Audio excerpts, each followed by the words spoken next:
Boa noite, irmãos. Paz do Senhor para o seu coração. Graça e paz. Shalom.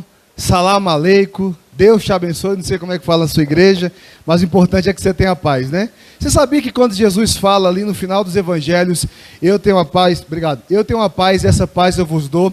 Jesus não está falando de falta de tribulação. Jesus está dizendo para a gente que a paz nunca foi falta de problema. É no meio do problema que você tem a paz. Então vou fazer o seguinte, não sei como é que está a sua vida, se você está com problema, se você está de boa, mas vire para o seu irmão aí e cumprimente ele. Dê a paz do Senhor para ele aí. Amém?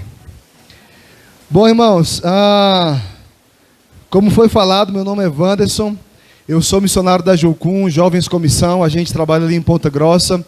Eu sou casado com Valéria está lá no fundo, dá um tchauzinho, Valéria. Isso, aquela mulher bonita. Valéria é de Campo Grande, Mato Grosso do Sul, eu sou de Redenção do Pará. A gente é lá de cima, do calor, do norte, da terra do piqui, a terra do açaí, terra da castanha. E a gente ama estar aqui com vocês, a gente ama o Paraná. E é uma alegria muito grande estar aqui, podendo compartilhar com vocês nesse evento maravilhoso, nesse movimento, e poder distribuir aquilo de experiência que Deus tem permitido a gente ter com Ele no campo, na obra missionária, enfim.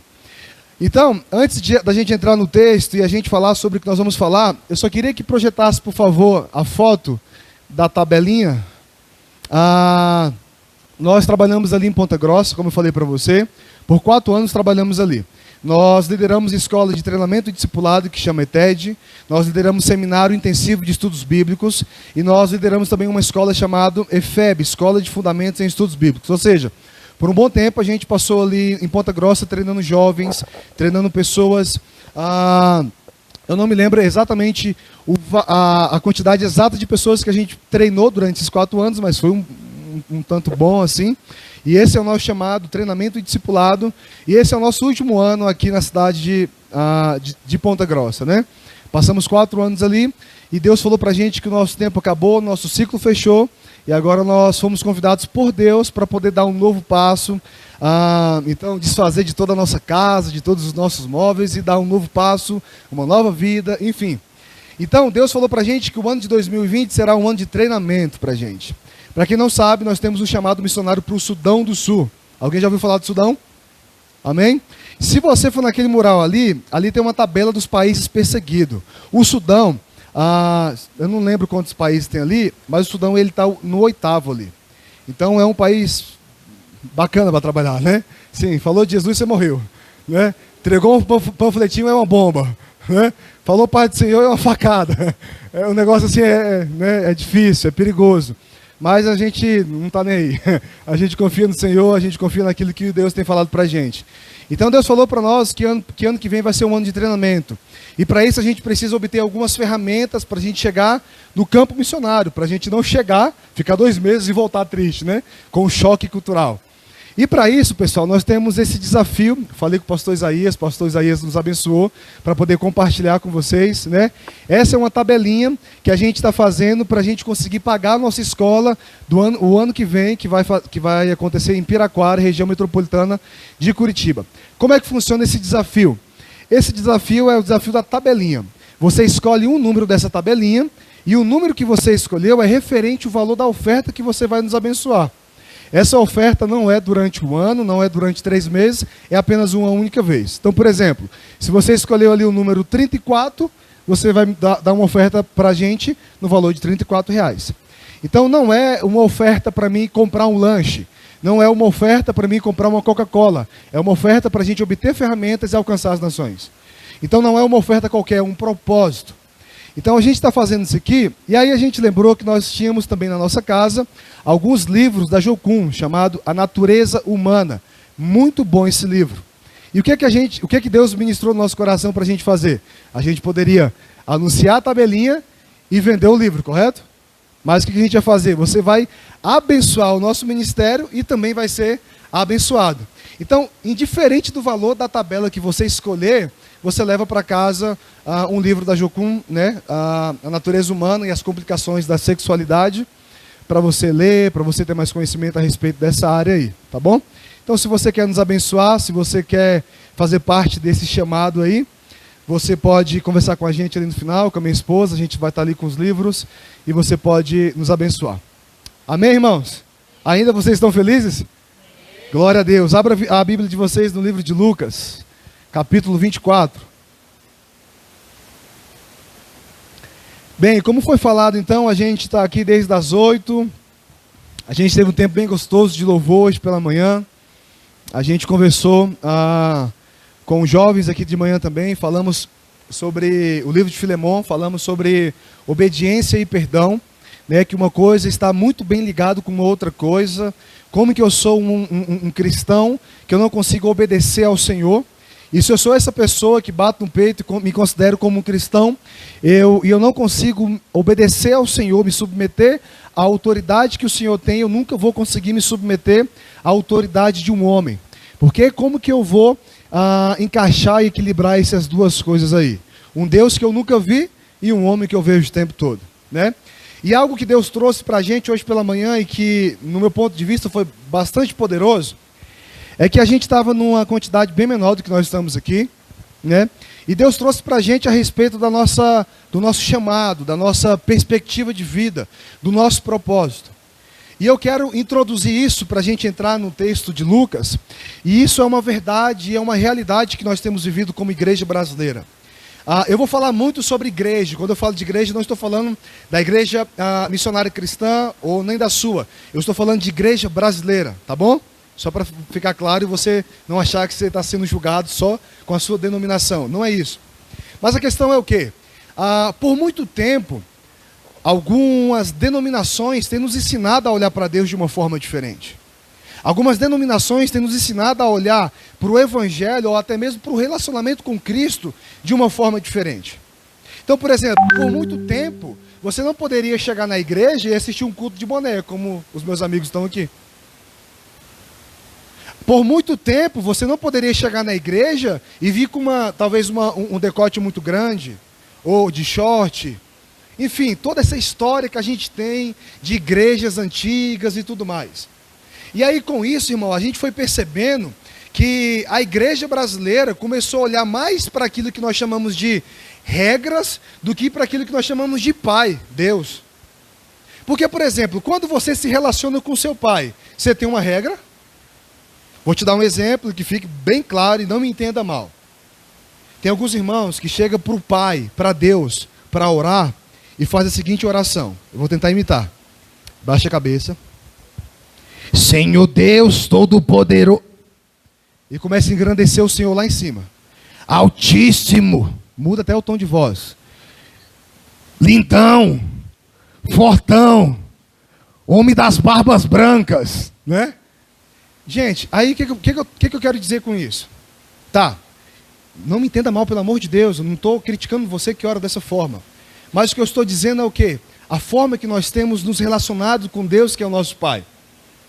Então, por exemplo, quando você chega na sua casa, para o seu pai, para pedir 10ão, você pede assim para ele? Papai, me dá 10ão para chupar um picolé ali na prainha. Você faz isso? Como é que você faz? E aí, pai? Que saudade de você, cara. Demorou para vir para casa? Mamãe querida, é ou não é? Dá 10ão para chupar um picolé? E aí a minha pergunta é, por que nós não chegamos a Deus dessa forma, irmãos? Se uma vez a Bíblia está dizendo para a gente que o templo do véu foi rasgado. Sabe o que eu aprendo com isso? A nossa religiosidade é tão grande que nós queremos costurar novamente o véu. O véu foi rasgado, está nos dando livre acesso, e agora a gente quer costurar de novo, porque a gente tem uma forma de falar com Deus. Gente, se Ele é o seu Pai, por que não falar com Ele de uma forma simples?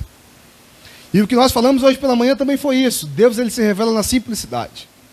Mas a questão é que a gente não entendeu, de fato, por que fomos chamados. O nome do nosso movimento é Movimento Day. Mas algo que a gente conversou hoje pela manhã, movimento começa e acaba. Movimento serve para uma coisa, para despertar algo no seu coração. E essa noite não for despertado nada no seu coração, nem volte no próximo. Porque você está atrás de movimento e não de propósito. E a gente tem que entender isso. Sabe por quê? Por exemplo, quando você olha para a Bíblia, quantos apóstolos a Bíblia diz que a gente teve? Quantos? 13 apóstolos com Paulo, né? Sem Paulo foi 12. Beleza. 13 apóstolos conseguiu mudar, transformar o mundo inteiro. Outra pergunta, quantos apóstolos a gente tem no Brasil hoje? No Brasil, nós temos cerca de 8 mil apóstolos no Brasil hoje. 8 mil pessoas que não conseguem mudar nem a sua família. Um homem chamado Paulo de Tarso conseguiu evangelizar quase o continente inteiro, brother. Você está entendendo o que eu estou te dizendo? Sabe por que ele conseguiu isso? Não é porque ele era um cara religioso ou ele era um cara que tinha mais poder na oração do que outra pessoa. É simplesmente porque Paulo de Tarso resolveu entender qual que é a vontade de Deus para a vida dele. E agora Paulo de Tarso, ele não corre mais atrás do vento, como eu e você corremos. Agora Paulo de Tarso, ele não corre mais atrás do vento, como eu e você corremos, no entendimento de que vai chegar o momento que isso vai acabar. E aquilo que nós estamos correndo não está produzindo nada que é eterno. Você está comigo, amém? Você está feliz ainda? Você está entendendo? Por que a gente não consegue transformar Castro? Outra pergunta que a gente fez hoje pela manhã: quem é que veio primeiro, o ovo ou a galinha? Brincadeira. Quem veio primeiro? A família ou a igreja, irmãos? A família. Deus criou primeiro a família. Sabe por que a igreja veio? Porque a família não deu certo. Ou seja, uma família hoje que dá certo, ela é bem mais poderosa do que uma igreja de 500 membros. Você sabia disso? A questão é o quê? Que nós estamos muito preocupados com o movimento. Outro exemplo para você. Lembra daquele versículo que fala o seguinte: aonde está 3 ou 2, no meu nome aí eu estou? Quando é que a gente lê esse versículo, irmão? A gente só lê esse versículo quando o nosso culto está vazio. Quando o nosso culto está cheio, a gente não lê isso. Você já prestou atenção nisso? Quando tem 3 pessoas ou 4 pessoas na reunião, irmãos, que bom estarmos aqui, porque a palavra de Deus diz, né? Aonde há 2... Sabe para que isso serve? Para massagear a raiva que você está sentindo das pessoas que você convidou e não veio para o culto. Palhaçada, rapaz. Convidei o cara e o cara não vem, mas tudo bem, a Bíblia está dizendo que onde tiver 2, né? Você entende o que eu estou dizendo, irmão? Então a gente está mais preocupado com aquilo que é movimento. Quando a igreja está cheia, está tudo massa. Estou bonito, tem algumas gatinhas, alguns gatinhos, é ou não é? Vou tocar direito o meu instrumento, vou fazer bem feito. Você entende o que eu estou dizendo, irmão? Amém ou não? Então, quando você entender de fato qual que é o seu propósito, quando você entender de fato aquilo que Deus te chamou, você não precisa de quantidade, você vai transformar. Gente, a conta não bate. A conta não bate. Vamos aqui fazer uma pesquisa rapidinho, me ajuda aí. Quantos habitantes tem em Castro hoje? Quanto? 78 mil, ok. Quantos crentes tem assim, mais ou menos, hoje em Castro? 78 mil pessoas, crente, pessoas que seguem Jesus, mais ou menos assim. Dá um chute aí. 5 mil. 68 mil habitantes, 5 mil habitantes. 5 mil crentes. Quantas igrejas nós temos em Castro hoje, mais ou menos? Entendi. 40 igrejas. Eu preciso continuar falando o que eu estou falando? A conta não bate, irmãos. A conta não está batendo, alguma coisa de errado está acontecendo. E se a gente não parar de colocar a culpa no pastor e assumir a culpa, nunca vai ser transformado, Castro. Nem Brasil e nem para onde você for. O que você não faz aqui, você não faz para nenhum desses países. Se você não ama o seu próximo aqui, você pode ter o chamado para o Iraque. Você não vai amar o muçulmano. Então está na hora, irmãos, da gente parar de colocar a culpa, transferir a culpa e assumir ela. Porque é culpa nossa. Porque imagina, quantas pessoas tem aqui hoje, mais ou menos? Alguém me ajuda? Pastor Isaías. Mais ou menos. Umas 200 pessoas? Perto de 200 pessoas? Imagina, se todo mundo que está aqui dentro hoje entender o que nós estamos falando, vai ser um mês, Castro toda vai ser impactada. Castro toda vai ser transformado. Mas se você veio só por causa de um movimento e vai sair naquela porta depois do culto da mesma forma que entrou, não vai acontecer nada. Sabe por quê? Porque nem a sua vida foi mudada. Então é legal a gente pensar sobre isso no culto de missões, por exemplo.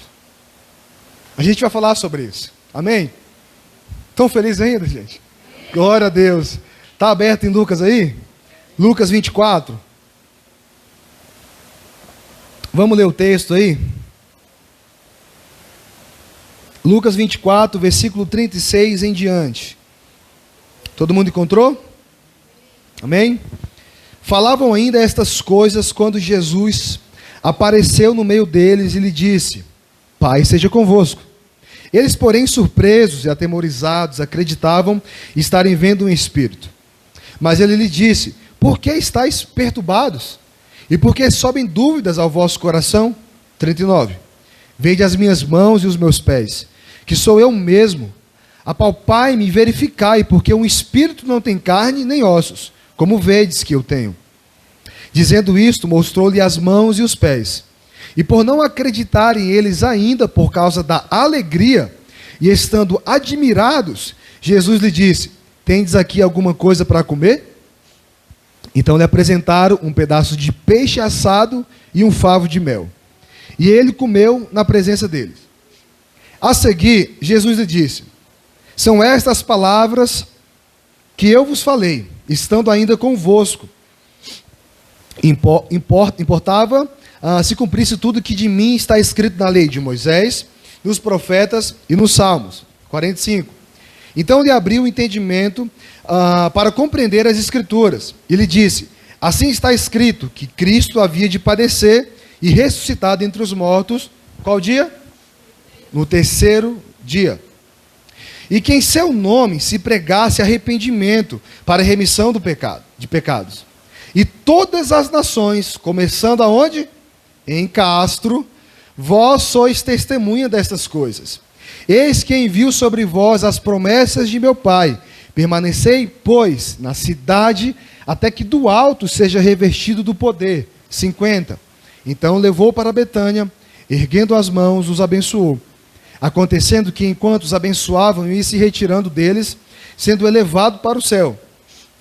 Então eles, adorando, voltaram para Jerusalém, tomados de grande júbilo, e estavam sempre no templo, fazendo o que, a igreja?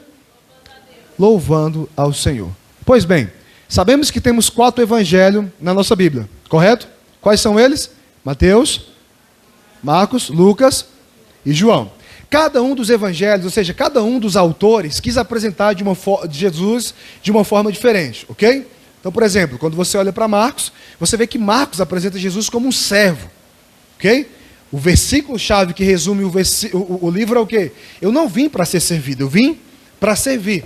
Lucas, o cara que já escreve esse evangelho e também Atos dos Apóstolos, considerado como um médico, um homem que tem a facilidade de observar os detalhes, ele escreve de forma mais cuidadosa e demonstra de forma mais cuidadosa o caráter e a simplicidade da pessoa de Jesus. Mas nós sabemos também que em todos os evangelhos está relatado a passagem da grande comissão, certo? Você sabe de qual é esse versículo? Se eu não me engano, na placa da nossa igreja, tem ali, Marcos 16:15. Ide por todo mundo e pregai o evangelho. Provavelmente, meu amigo, minha irmã, você já ouviu esse texto por muitas vezes. Sim ou não? Provavelmente você até já leu esse texto. Provavelmente você até pregou sobre isso. Mas hoje eu queria trazer para você um entendimento daquilo que Jesus estava querendo dizer quando citou isso. Então nós precisamos ter um transfundo, nós precisamos ter um entendimento melhor do porquê do texto, do porquê que foi escrito aquilo. E eu tenho aqui, poderia dizer, 3 pontos que eu quero conversar com vocês nessa noite aqui. E o primeiro ponto está no versículo 35. Se você puder permanecer com a sua Bíblia aberta, vai ser melhor para você acompanhar o que eu estou tentando passar para você, ok? Versículo 38, falei 35, mas 38. Mas ele lhe disse: Por que estáis perturbados? E por que sobem dúvidas ao vosso coração? Vede as minhas mãos e os meus pés, que sou eu mesmo. Apalpai-me e verificai-me, porque um espírito não tem carne, nem ossos, como vedes que eu tenho. Dizendo isto, mostrou-lhe os pés e as mãos. Ou seja, no versículo 39, Jesus faz questão de mostrar as suas cicatrizes. Ele está chegando, ele chega para o povo, tipo assim, de repente, como se fosse um fantasma, e diz: Pai seja convosco. Todo mundo, oi? Mas espera aí, você não tinha morrido, macho? Tá, você falou que ia ressuscitar, mas eu nem acreditei nisso. Já tinha até esquecido. É que nem aquele irmão, né, que vem para o culto no domingo, na segunda-feira esquece que pregou. Já tinha até esquecido que você ia ressuscitar, uai. Aí Jesus fala o seguinte: não, macho, eu voltei. Estou aqui, ressuscitei, né? Então, Pai seja convosco. E aí, no versículo 38, ele fala: por que vocês estão perturbados? Por que sobe essa dúvida no coração de vocês? Eu não dei a minha palavra que eu iria ressuscitar. Eu não dei a minha palavra que eu iria voltar. Então, beleza, eu tô aqui, eu voltei, eu ressuscitei. Está aqui as minhas mãos, está aqui os meus pés. Olha aqui as minhas cicatrizes. Você pode até tocar em mim, eu não sou um espírito, eu sou uma pessoa, eu tenho um corpo, eu tenho um osso aqui. Um espírito não tem corpo e um espírito não tem carne. E por esse motivo Jesus faz a grande pergunta: vocês têm alguma coisa para eu comer aí? Só para eu mostrar para vocês de forma mais profunda que eu sou uma pessoa, que não sou um fantasma. Aí eles falam: cara, nós temos peixe assado e mel. Deve ser gostoso comer peixe assado com mel, né? Vale a pena. Lá no Pará a gente come peixe com açaí. É bem legal. De repente, com mel, vamos ver como é que fica. Pois bem, Jesus fala: vocês têm alguma coisa para eu comer aí? Eles falam: a gente tem peixe e tem melzinho. Jesus senta e come com eles. Mas algo que me chama a atenção, duas coisas. A primeira, Jesus pergunta: por que vocês estão com dúvida no coração? Eu não falei que eu ia voltar? Eu não dei a minha palavra? E essa pergunta Jesus fez para mim, irmão, quando eu estava orando sobre essa palavra. Por que eu tenho dúvida daquilo que Jesus fala comigo? Todo mundo aqui já teve uma experiência com o Senhor. Todo mundo aqui já sabe como é que o Senhor fala. Mas por que você tem dúvida quando Jesus fala com você, irmão? Por que sobe dúvida no seu coração quando Jesus fala com você? Nós vamos falar sobre missões hoje aqui. E o meu objetivo, a minha missão nessa noite é despertar em você algo missionário.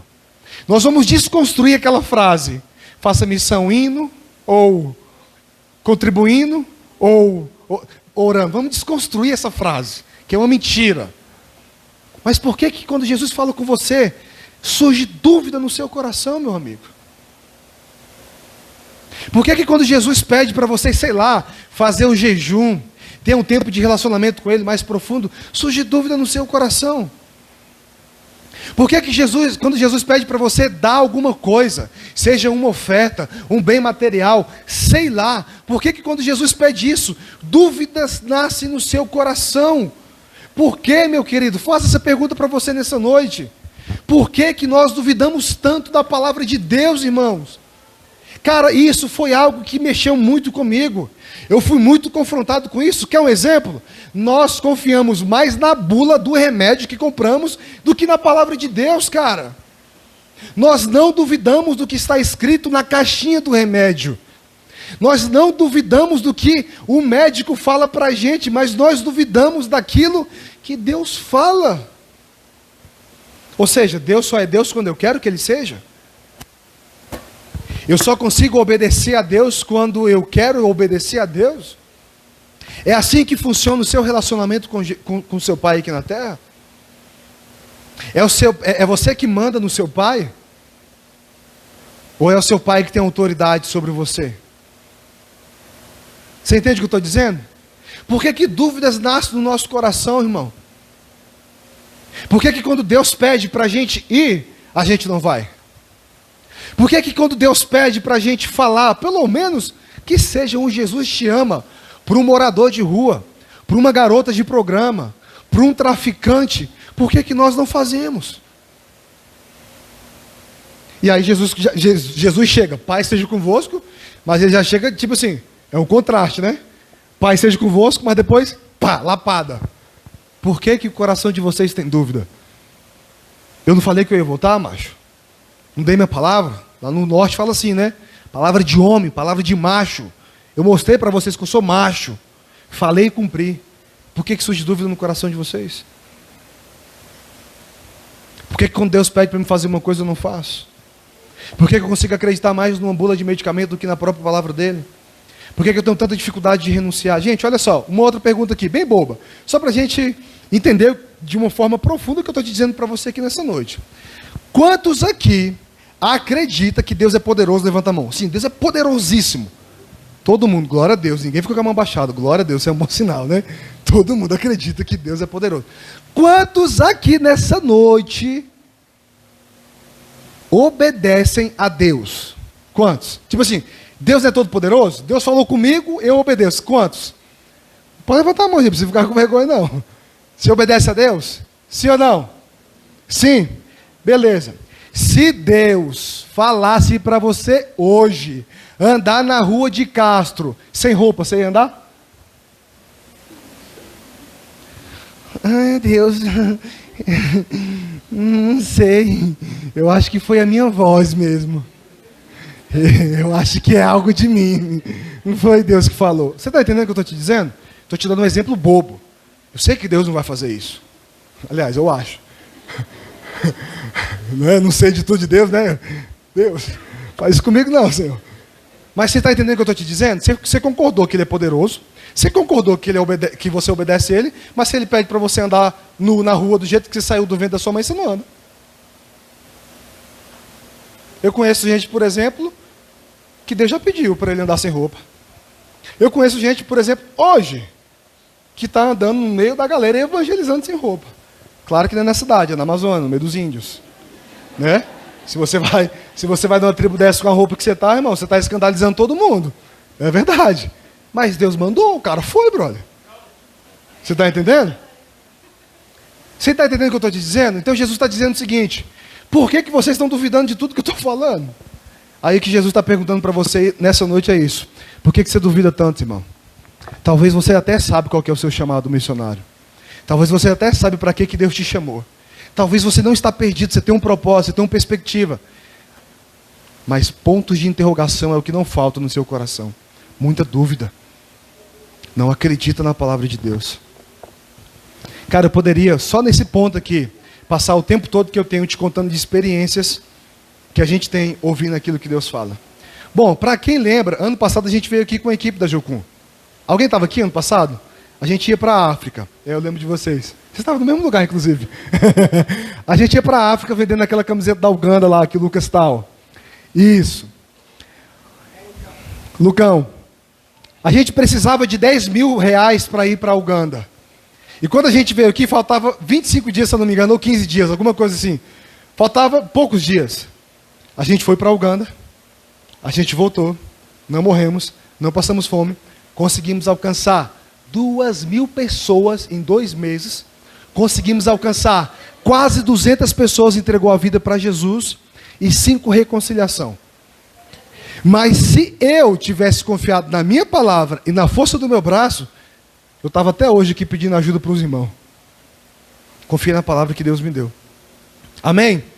Daí ele continua dizendo o seguinte: olha aqui, cara, as minhas cicatrizes. Pode tocar em mim. Olha os meus pés e as minhas mãos. Tem cicatrizes aqui. Algo aconteceu. Foi eu mesmo. Eu morri por você. E como eu tinha falado lá atrás, eu ressuscitei por você. Então você pode tocar em mim. Olha aqui. As cicatrizes que Jesus carregava indicavam a sua identidade. Jesus não tinha crise de identidade como eu e você temos. As cicatrizes, a marca no corpo que Jesus carregava, significava qual que era a sua identidade. Você lembra que algum apóstolo falou isso também? Lá no livro de Gálatas? Eu carrego no meu corpo. O que é que ele falou? As marcas de Cristo. As marcas desse evangelho. As marcas desse poderoso evangelho. A questão, irmão, é que nós não estamos tendo ultimamente identidade. Nós chegamos num ponto onde nós terceirizamos a nossa mente e não estamos conseguindo mais pensar. Ou seja, eu acredito naquilo que o pensador está dizendo. Eu acredito naquilo que o outro cara está dizendo. Mas eu não consigo mais raciocinar, pensar de forma profunda. Por quê? Porque falaram para mim um dia que o evangelho que eu estou vivendo não necessariamente tem que ser um evangelho de dor, de perseguição, de lutas. Falaram para mim um dia que o evangelho é um evangelho de alegria. Ei, aceita Jesus hoje, que ele vem com a mágica dele, pã, e tudo muda. Foi assim quando você aceitou Jesus, irmão? Mentira então para nós, né? Lembra daquele versículo? Todas as coisas cooperam para o bem daqueles que amam o Senhor? Você concorda com isso? Todas as coisas cooperam para o bem daqueles que amam a Deus. Mas o versículo está dizendo o seguinte, não. Todas as coisas cooperam para o bem daqueles que amam a Deus e tudo vai dar certo. Todas as coisas cooperam para o bem daqueles que amam a Deus e você vai passar perrengue. Você vai passar por dificuldade. Você vai passar por provação, por perseguição. Mas lembre-se, todas as coisas cooperam para o bem daqueles que amam a Deus. Então não é o meu problema, não é a minha dificuldade que vai definir quem Ele é. Você sabe para que na verdade servem os nossos problemas, irmão? Você sabe para quê? Só para a gente saber quem somos de verdade. Esse é o significado do problema. Os problemas acontecem não é porque, tipo assim, deu uma escapulida do controle de Deus. Opa, fugiu do meu controle, pega um probleminha aí. Não. Os problemas chegam até nós para a gente reconhecer quem de fato nós somos. Deus, Ele continua tendo o poder de tudo. Deus, Ele continua tendo o controle de todas as coisas. Mas Ele quer só te mostrar quem você é. Por exemplo, para isso que serve o significado do jejum. Quem já fez jejum aqui, irmão? Jejum brabo, só na água. Você fica feliz quando você está de jejum? Hã? Você entra de jejum, tipo assim, todo dia na sua casa tem arroz, ovo e bife. Você entra de jejum, o cara faz um alcatra na pedra. O cara compra uma picanha no bafo. Uma batata frita, mano. Você está entendendo o que eu estou te dizendo? Quando você entra de jejum, você fica irritado. Você fica nervoso, pavio culto.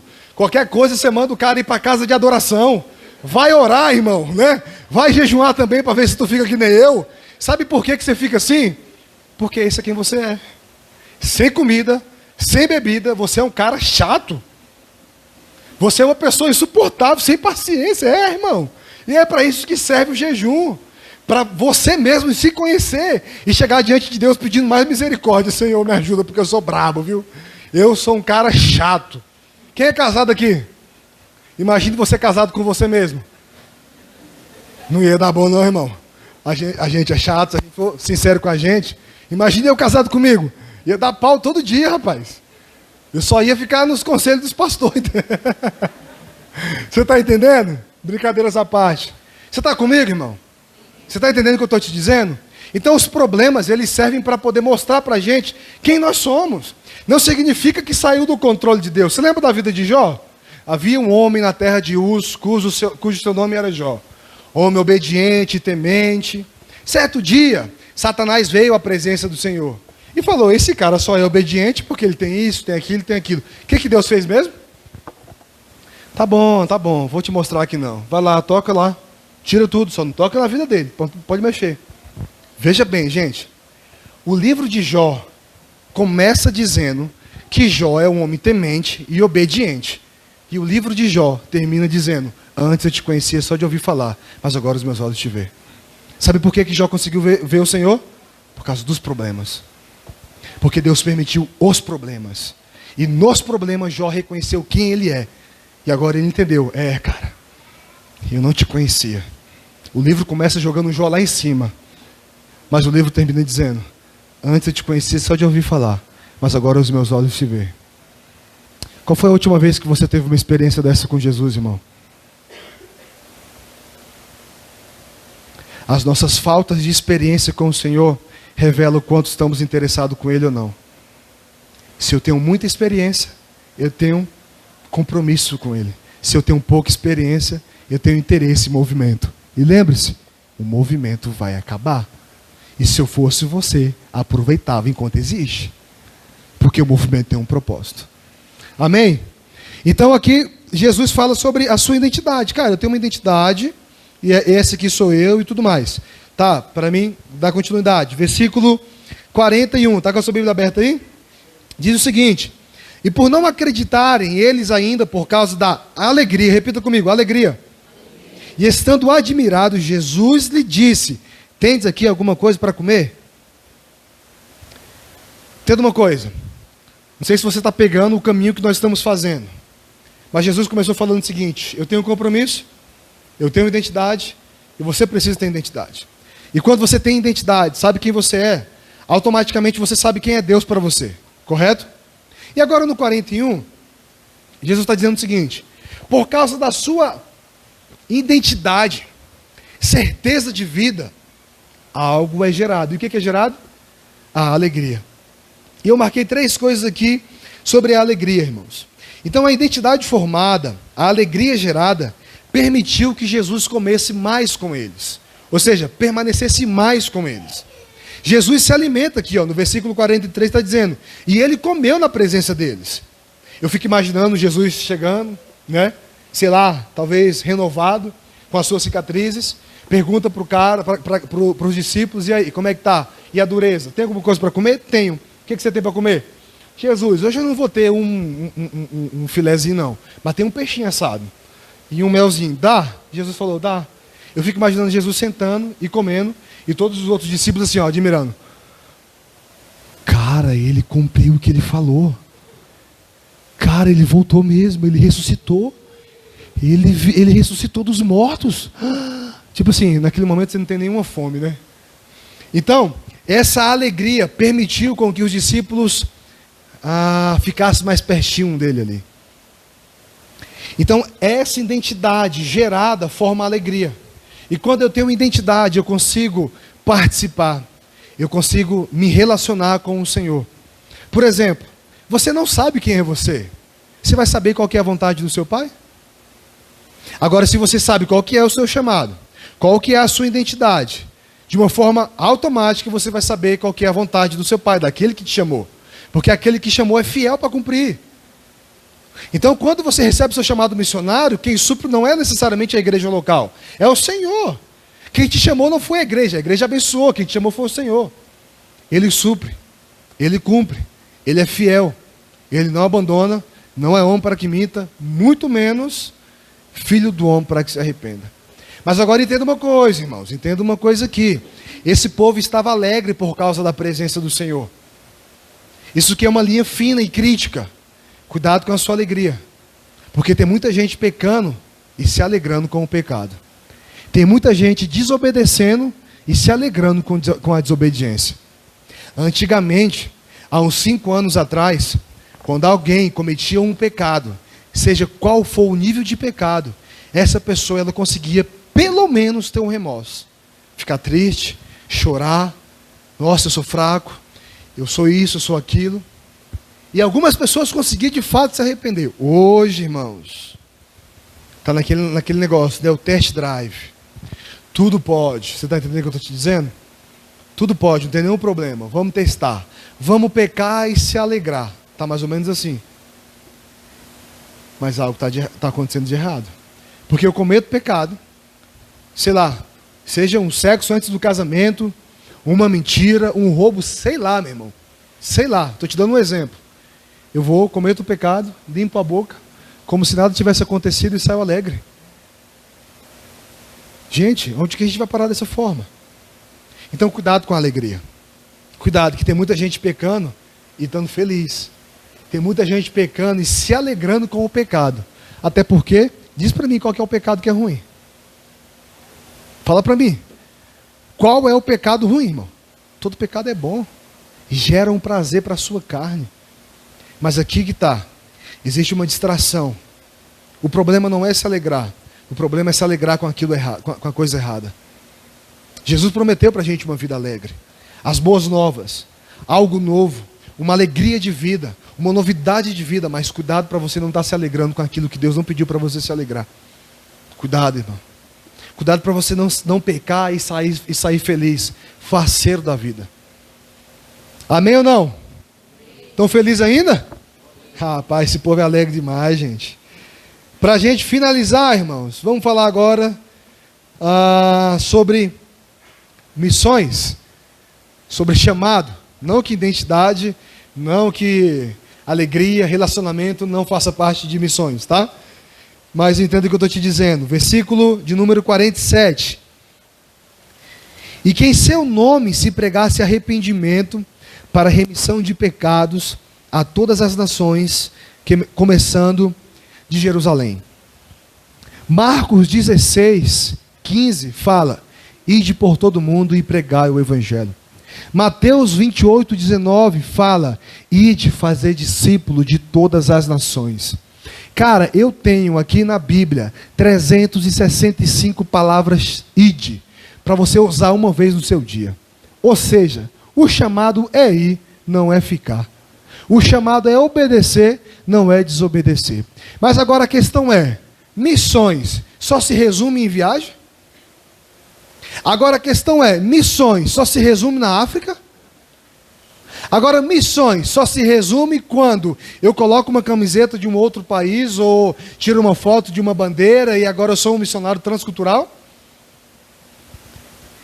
Tanto em João, quanto em Lucas, quanto em Marcos, como em Mateus está dizendo, vá, porque o Senhor está pedindo para que você vá. E não é qualquer pessoa que estabeleceu essa autoridade sobre você, mas o próprio Jesus disse, cara, no meu nome vocês vão expulsar, no meu nome vocês vão curar, no meu nome vocês vão batizar, inclusive ensinar. Amém ou não amém? E por que você não foi ainda? Por que você já recebeu o seu chamado, já ouviu Deus falando com você, seja através de uma ministração, através de um sonho, de uma palavra, e o que você está fazendo aqui ainda? Na verdade, não necessariamente aqui, o que você está fazendo no seu lugar? Como que você está exercendo a sua fé, querido? Lembra do livro de Tiago que fala sobre fé? Tiago fala o seguinte, me mostra a sua fé, que eu te mostro as minhas obras. Como que você está exercendo a sua fé? Uma vez, um missionário foi para a África, e ele chegou lá, e o pastor perguntou para ele, pastor, deixa eu te fazer uma pergunta, lá no Brasil, quando um pastor morre, o que vocês fazem? Ah, irmão, a gente vela o pastor e enterra. E aqui, vocês fazem o quê? E o pastor africano falou o seguinte, aqui quando o pastor morre, a gente ora para ele ressuscitar, porque tem poucos. Ah, entendi. Então tá bom. Como que você está exercendo a sua fé, querido? Sendo que Deus te chamou para você ir. É muito bom a gente congregar. É muito bom a gente estar em união com os irmãos. Mas não é só aqui, querido. Então o chamado é para ir. O chamado é para todos. Eu poderia também passar, sei lá, a gente poderia ficar até meia-noite aqui, eu contando para você experiências missionárias. Eu poderia te falar que a igreja brasileira, não todas, mas algumas estão muito equivocadas a respeito de missão. Pensa que missões só é feita através de viagem. E nunca viagem resumiu missões. O que resumiu missões é a obediência. É não duvidar daquele que me chamou. Cara, eu estou em missões há 6 anos.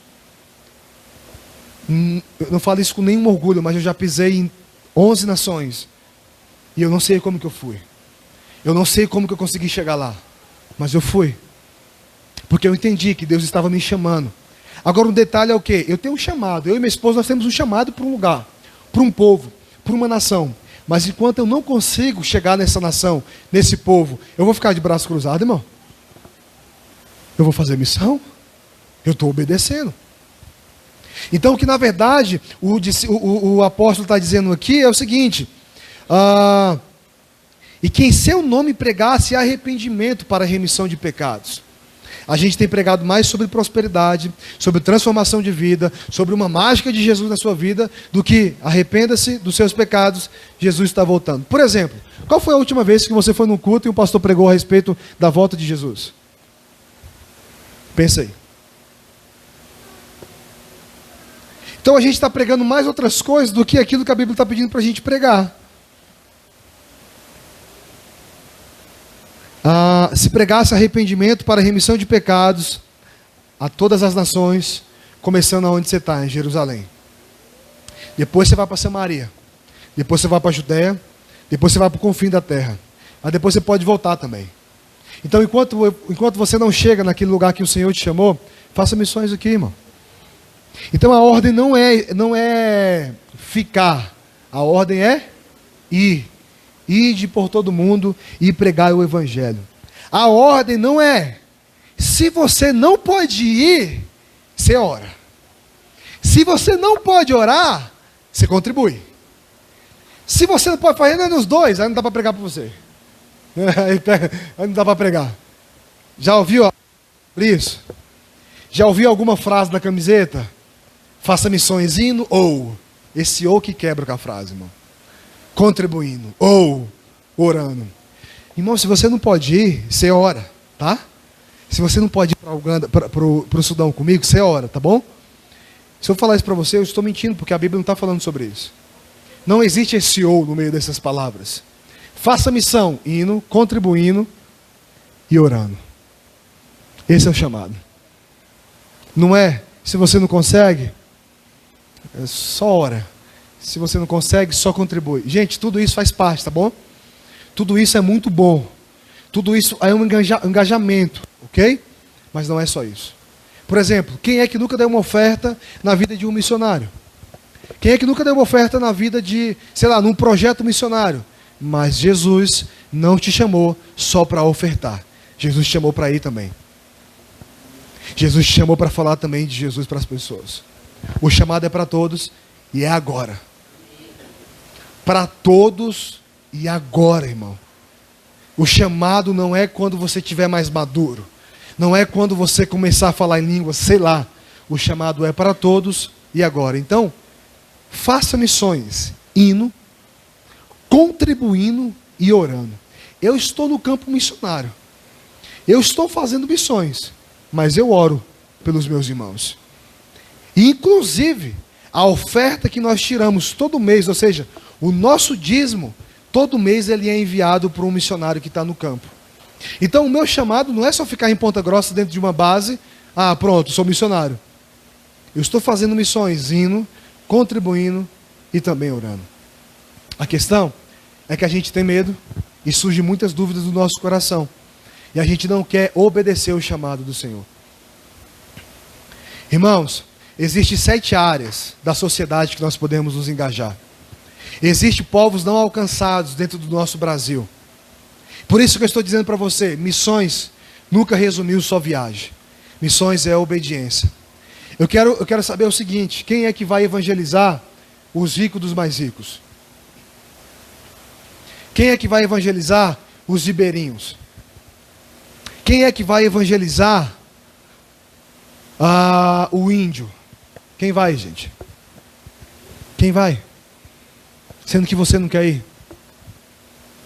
Cara, quantos cultos missionários você já participou?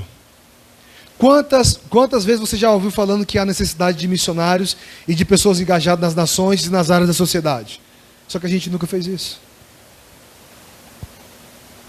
Por exemplo, eu estava no congresso no começo do mês lá no Rio de Janeiro, e a gente estava falando a respeito de missões. E aí um cara que ele é piloto e também missionário, ele trouxe alguns vídeos, alguns documentos, fazendo uma comparação de fazer missões na África e fazer missões na Amazonas. Ele colocou ali uma foto dizendo o seguinte, olha só, da cidade de Manaus para uma vila chamada Forte, que era o nome da comunidade, Forte, dá mais ou menos, se o rio fosse reto, você ia gastar mais ou menos 8 horas de barco. 8 horas de barco. Mas o rio não é reto, o rio é assim. Então, de Manaus para essa comunidade chamada Forte, você não gasta 8 horas, você gasta 3 dias de barco.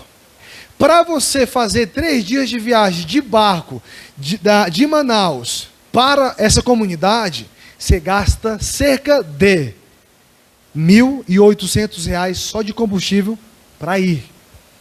Mas a questão é, para você colocar R$ 1.800 de combustível dentro de um barco, você tem que eliminar pessoas. Então, quanto menos pessoas, mais gasto, correto?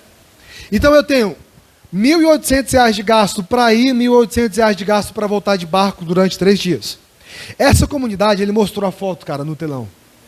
Essa comunidade é uma comunidade que tem 50 casas e 20 famílias. Nunca ouviu falar de Jesus? Não tem nenhum missionário e ninguém tem nenhuma Bíblia lá. Aí eu pergunto, quem é que vai lá, irmão? Quem que vai lá, irmãos?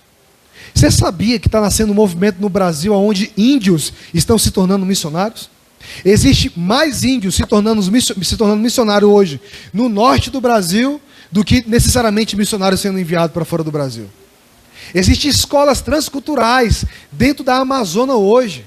Mas a questão é, até os índios têm dificuldade com o evangelismo, querido. Por exemplo, o índio Soruahá, ele não consegue necessariamente ter toda a liberdade para evangelizar uma outra tribo que não é a tribo dele, tem barreira. Então hoje existe mais índio evangelizando ribeirinho do que índio evangelizando índio. Eu te pergunto, quem é que vai para essa comunidade forte? O evangelho é para todos e agora. O Senhor conta com você, Ele poderia fazer tudo. Todo mundo poderia se converter no estralar de dedos de Deus.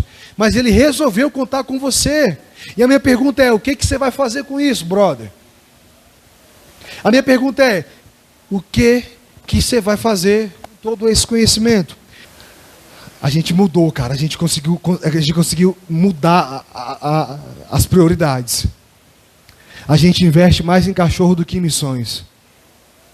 A gente não tem dó de pagar R$300 numa janta, mas tem dó de dar R$300 para quem está fazendo alguma coisa. A gente chega a pagar aí, sei lá, cerca de 300, 400, 500 reais no jogo de futebol. 2 tempos, e não tem coragem de fazer isso por missões. Você pode projetar a foto aí, por favor, irmão? Hoje no nosso evangelismo, a gente teve algumas experiências legais, como foi falado aqui. Eu também tive as minhas. Por isso que eu estou falando para você. O evangelho é para todos e agora. Não é amanhã. Não é para alguns. É para todos e agora. Está vendo esses 2 meninos aqui? A gente estava passando na praça. Esse cara estava com a camiseta do Flamengo. Esse cara aqui estava sem camiseta. Ele colocou para tirar uma foto, né? Ele estava sem camiseta. Eu olhei para ele e falei assim, e aí, até aqui o Flamengo está ganhando também? Aí o cara de preto falou, aqui é Corinthians, macho. Corinthians está ganhando. E aí eu já comecei a conversar com eles. Certeza que Corinthians está ganhando. E aí comecei a falar, sabe quem é que ia ganhar a vida de vocês nesse dia? Ele, quem? Eu falei, peraí, antes de falar isso para você, eu tenho uma pergunta para te fazer. Eu estava de óculos, tirei o óculos e perguntei, hoje, alguém já falou que Jesus te ama? E eles dois, não, cara, ninguém falou para nós. E eu falei, pois eu quero te falar isso. Cara, eu sei que a gente conversou de futebol, a gente conversou de Jesus, a gente conversou do que mais? Até do bigode do cara. Sabe qual foi o resultado disso? Os dois, no meio da quadra de basquete, fizeram a oração reconhecendo Jesus como o único e suficiente Salvador. Passa a foto, irmão. Aí tem essa outra foto aqui. Esses dois amigão. O outro corintiano, aqui tem corintiano, hein, rapaz? O outro corintiano e o outro cara era o quê? Flamenguista. Tava passando, falei com o pessoal, gente, vamos, assim, o que você sentir, você vai falando pro pessoal. Aí eu olhei para esse cara de boné, eu falei, eu vou falar com esse cara aqui. Tava eu e o irmãozinho ali, né? Começou normal. O Davi, tava eu e o Davi. Falei, cara, e aí, deixa eu falar uma coisa para vocês, como é que vocês estão? Tô de boa, né? Todo descolado, bati na mão dele aqui, pá. Como é que você tá? Ah, tô tranquilão, beleza. Deixa eu falar uma coisa para você, mano. Alguém hoje já te disse que Jesus te ama? Ele, mano, a gente estava acabando de falar disso aqui agora. Eu falei, o quê? Você estava falando sobre o quê? Olha a conversa desses guris, gente. Não, a gente estava falando de arcanjo. De arcanjo, de Estevão, de anjo Gabriel. Eu falei, brother, isso é assunto de teologia. Você está entendendo? Eu falei, beleza, então vamos conversar sobre isso. O que vocês acham de Jesus? Ele falou, cara, eu acho Jesus muito massa, né? Morreu pelos nossos pecados e pode pá. E, né? Ele é poderosão, né? Doidão, tal. Eu falei, é isso mesmo, mano. Deus é poderoso, Jesus é poderoso. Que tal você aceitar Jesus na sua vida hoje, esse Jesus poderoso? Cara, olha só. Você já viu alguém marcando um boi com aquelas marcas lá de ferro? Ele falou, já vi. Aceitar Jesus é permitir que Jesus marque a sua vida com uma salvação. O que você acha de fazer essa oração agora? No meio da praça, os dois baixou a cabeça, tirou o bonezinho com respeito e fez a confissão. Reconheceu Jesus como o único e suficiente Salvador. Gente, o evangelho é para todos e é agora. O que você está fazendo, meu amigo? Como é que você está demonstrando a sua fé? A sua fé não é só para você não, para de ser assim. Compartilha ela com as pessoas. Então é isso que eu estou te falando. Se esse movimento não muda nada na sua vida, eu não sei o que muda mais. Jesus está nos chamando, irmão. Ele poderia fazer tudo isso sozinho, mas Ele resolveu contar com a gente. Entendendo que missões serve só para mim fazer Deus conhecido. Porque aonde Deus não é conhecido, Deus não é amado. E aonde Deus não é amado, Ele não é adorado, querido. É para isso que servem missões. Missões não é uma necessidade para sempre. Missões é uma necessidade temporária. É só por agora. É só até que todos ouçam. É uma necessidade temporária. Porque vai chegar um tempo, cara, que nós não precisamos mais fazer missão. Vai chegar um tempo que a gente vai nem precisar mais de Bíblia, porque a gente vai estar de frente com a Bíblia. Você está entendendo? Então missões é temporária. Então não despreze essa oportunidade que o Senhor está te dando. Não deixe isso passar. Não faça como Moisés. Ah, Deus, chama outra pessoa que eu sou gago, que eu sou pesado de língua. Tire a dureza do seu coração, a incredulidade do seu coração. Acredite naquilo que Deus falou para você, no seu chamado. Amém ou não amém? Amém. O que você vai fazer com isso, querido? O que você vai fazer com essa necessidade temporária? Eu gosto de falar que é uma necessidade temporária porque isso não é eterno. Missões não é eterno. O que é eterno é a adoração. Por isso que a Bíblia fala que Ele procura verdadeiros adoradores, que adoram o Pai em espírito e em verdade. Amém? Então isso é uma necessidade temporária. O que você vai fazer com isso? Você está disposto a renunciar à sua vida por missões? Se hoje Jesus aparecesse para você em carne e osso e falasse para você, Chiquinho, João, sei lá como é seu nome, você tem coragem de renunciar ao seu emprego para a gente dar uma volta ali na Amazonas juntos? O que você responderia para ele?